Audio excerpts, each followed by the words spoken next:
যাকাত আল্লাহ তাআলার একটি ফরজ বিধান। ইসলামে যে 5টি বেনা আছে, ভিত্তি আছে, তার ভিতরে একটি গুরুত্বপূর্ণ ভিত্তি হলো যাকাত। যাকাত ধনীদের উপর ফরজ হয়। ধনীরা যাকাত প্রদান করে, গরিবদেরকে দেয়। যাকাত প্রদানের মাধ্যমে গরিবেরও লাভ হয়, ধনীরও লাভ হয়, উভয় প্রকারের মানুষের লাভ হয়, উপকার হয়। যাকাত আদায় করলে সমাজের ভিতরে সামাজিকতা ঠিক থাকে, মানুষের সম্পর্ক উন্নতি হয়, ধনী তারও উপকার হয়,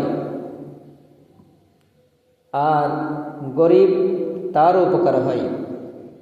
আমরা মনে করি যে ব্যক্তি যাকাত দেয়, যে ব্যক্তি দান করে, যে ব্যক্তি সদকা করে, এই ব্যক্তির সম্পদ মনে হয় কমে গেল, সম্পদ কমে গেছে, সম্পদ কম হয়ে গেছে।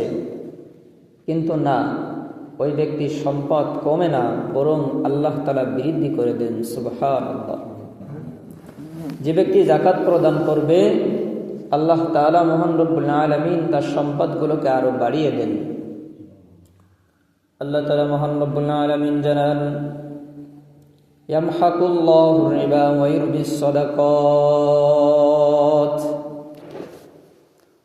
যারা সুদের সাথে সম্পৃক্ত থাকে, সুদ খায়, সুদ দেয়, সুদের লেখক, সুদের সাক্ষী, ওই সুদখোরদের সম্পদগুলোকে আল্লাহ তাআলা মহান রব্বুল আলামিন বিনষ্ট করে দেন, ধ্বংস করে দেন। ওয়া ইউরবিস সাদাকাত। আর যারা আল্লাহ তাআলার রাস্তায় ব্যয় করে, সদকা করে, যাকাত দেয়, আল্লাহর দেওয়া সম্পদ আল্লাহ তাআলার রাস্তায় ব্যয় করে, আল্লাহ তাআলা মহান রব্বুল আলামিন ওই বান্দার সম্পদগুলোকে বৃদ্ধি করে দেন। সুবহানাল্লাহ। তাদের সম্পদকে আল্লাহ তাআলা বৃদ্ধি করে দেন, কমে না, বাড়ে। কি পরিমাণ বাড়ে? কোরআনে কারীমের ভিতরে আল্লাহ তাআলা জানান, মান জাআ বিল হাসানাতি ফালাহু আশরু আমসালিহা। যে ব্যক্তি একটা নেক আমল করবে, 1 টাকা দান করবে, আল্লাহ তাআলা মহান রব্বুল আলামিন একের পরিবর্তে কমপক্ষে তাকে 10 দান করবেন। 10 দান করেন। রাসূলুল্লাহ সাল্লাল্লাহু আলাইহি সাল্লাতু ওয়াসসালামের আদরের কন্যা ফাতেমা রাদিয়াল্লাহু তাআলা আনহা এক সময় অসুস্থ হয়ে গেছেন। প্রচন্ড অসুস্থ হইলে মানুষের অনেক কিছু চাহাত হয়, মনে করে ওই জিনিসটা খাবো, ওই জিনিসটা খাবো। পরিবারের ভিতরে অভাব অনটন। আলী রাদিয়াল্লাহু তাআলা আনহু তেমন ভালো কিছু করতে পারেন না। ফাতেমা রাদিয়াল্লাহু তাআলা আনহা তিনিও কিছু চান না। ফাতেমা রাদিয়াল্লাহু তাআলা আনহা যখন অত্যন্ত প্রচন্ড অসুস্থতার ভিতরে ভুগতেছেন, তখন আলী রাদিয়াল্লাহু তাআলা আনহুকে বলেন, আলী, আমার মন চাইতেছে আমি যদি একটা আনার খাইতে পারতাম,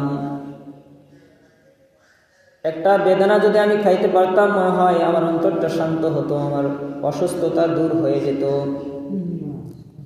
আলী রাদিয়াল্লাহু তাআলা আনহু চিন্তা করলেন যে আমার ফাতেমা তো আমার কাছে কিছু চাই না, তাহলে আমাকে এটার ব্যবস্থা করতেই হবে। আলী রাদিয়াল্লাহু তাআলা আনহু সারাদিন কাজ করছেন, সংসারের জন্য বাজার সদাই করে টাকা বাঁচিয়ে একটা মাত্র আনার ক্রয় করেছেন।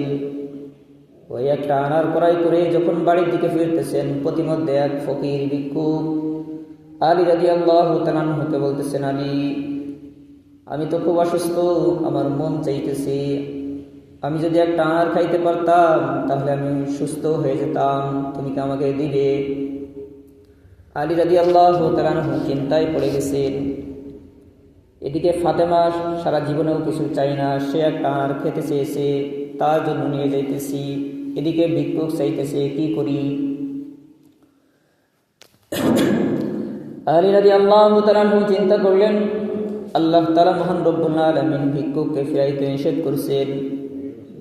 তো আমি ভিক্ষুককে ফিরাইব না।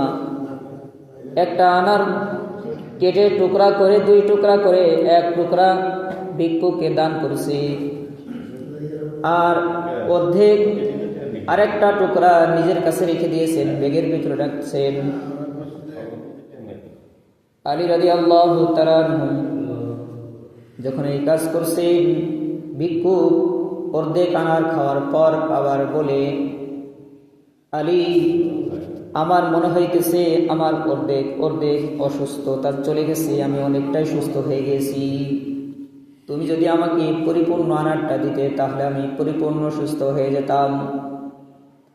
আলী রাদিয়াল্লাহু তাআলা আনহু আবার চিন্তা করলেন, ভিক্ষুক যেহেতু চেয়েছে ফেরানো যাবে না, তখন পরিপূর্ণ আনারটাই ওই ভিক্ষুককে দান করে তিনি বাড়িতে চলে যান। কিন্তু বাড়ি যেয়ে কি বলবে প্রশ্নের উত্তর নাই।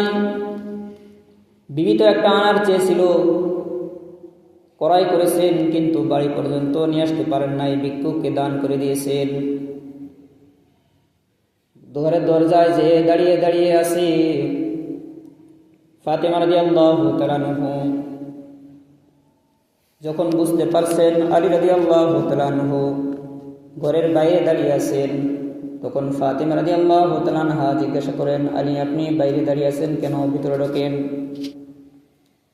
আমি একটা আনার খেতে চেয়েছিলাম, মনে হয় আপনি নিয়ে আসতে পারেন নাই, সেই কারণে আপনি লজ্জিত হয়েছেন। না, লজ্জা পাওয়ার কোনো কারণ নাই, আপনি ঘরের ভিতরে ঢোকেন।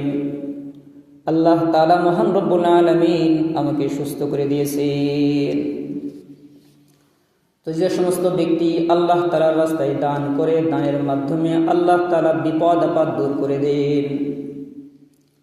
এরপরে কি ঘটনা ঘটলো? কিছুক্ষণ পর আল্লাহ রাসূল সাল্লাল্লাহু আলাইহি ওয়াসাল্লামের পক্ষ থেকে একজন সাহাবী এসে আলী রাদিয়াল্লাহু তাআলা আনহুকে ডাকতেছেন, আলী, ঘর থেকে বের হও, কি হয়েছে বলেন। প্রিয় নবী মুহাম্মদ সাল্লাল্লাহু আলাইহি ওয়াসাল্লাম আপনার জন্য কিছু আনার পাঠিয়েছেন। আলী রাদিয়াল্লাহু তাআলা আনহু বের হয়েছেন। বের হয়ে যখন ঝাঁকার ভিতর থেকে বের করছে, 9টা বের হয়েছে। কয়টা? 9টা। যখন বের হয়েছে, 9টা বের হওয়ার পর আলী রাদিয়াল্লাহু তাআলা আনহু বলতেছেন, এইটা আমার না, অন্য কোথাও নিয়ে যাও। কোরআনের আয়াতের উপরে কিন্নার বিশ্বাস, মান জাআ বিল হাসানাতি ফালাহু আশরু আমসালিহা। যে ব্যক্তি আল্লাহর রাস্তায় 1 দান করবে, আল্লাহ তাআলা তাকে 10 দিবেন। আমার তো আল্লাহ 10 দেয় নাই, এটা এখানে 9টা আছে, সুতরাং এটা আমার না, নিয়ে যাও। এই কথা বলার পর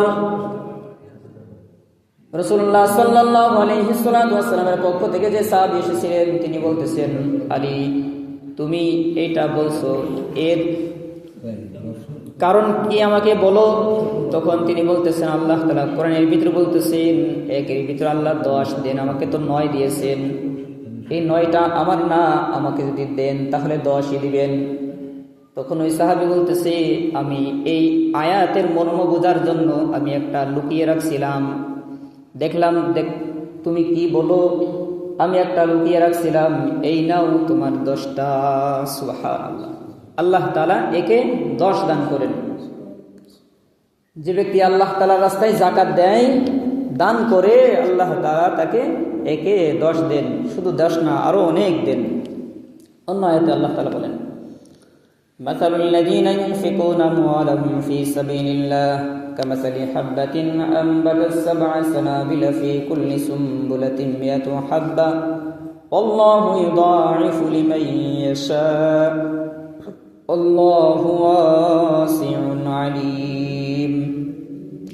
আল্লাহ তাআলা মহান রব্বুল আলামিন একটা উদাহরণ দিয়েছেন যে তোমরা যখন কোনো চারা রোপণ করো, এমন কিছু চারা আছে যে চারা থেকে একটা চারা রোপণ করলে 7টি চারা হয়। সেই 7টি চারার আবার শীষ থাকে, একটা চারা থেকে 100 করে ফল হয়। তার মানে যে ব্যক্তি একটা চারা রোপণ করার পরে তার থেকে 7টি চারা হয়েছে, আবার তার থেকে একটা চারাতে 100 করে ফল হয়েছে, তার মানে 700 হয়েছে। আল্লাহর রাস্তায় যে ব্যক্তি দান করবে, আল্লাহ তাআলা মহান রব্বুল আলামিন তাকে 700 দান করবেন। আবার বলেন আল্লাহু ইউদাইফু লিমান ইয়াশা, আল্লাহ যাকে চান তাকে তার ইচ্ছা মতো দান করবেন। সুবহানাল্লাহ। তার ইচ্ছা মতো যাকে যা চায় তার নিয়ত অনুযায়ী আল্লাহ তাআলা তাকে দান করবেন, দিবেন। তো আল্লাহ তাআলার রাস্তায় ব্যয় করলে, যাকাত দিলে সম্পদ কমে না, সম্পদ বৃদ্ধি হয়। হয়তো আমরা দেখতে পারি না, বুঝতে পারি না, কিন্তু আল্লাহ তাআলার কথাই সত্য, বৃদ্ধি হয়।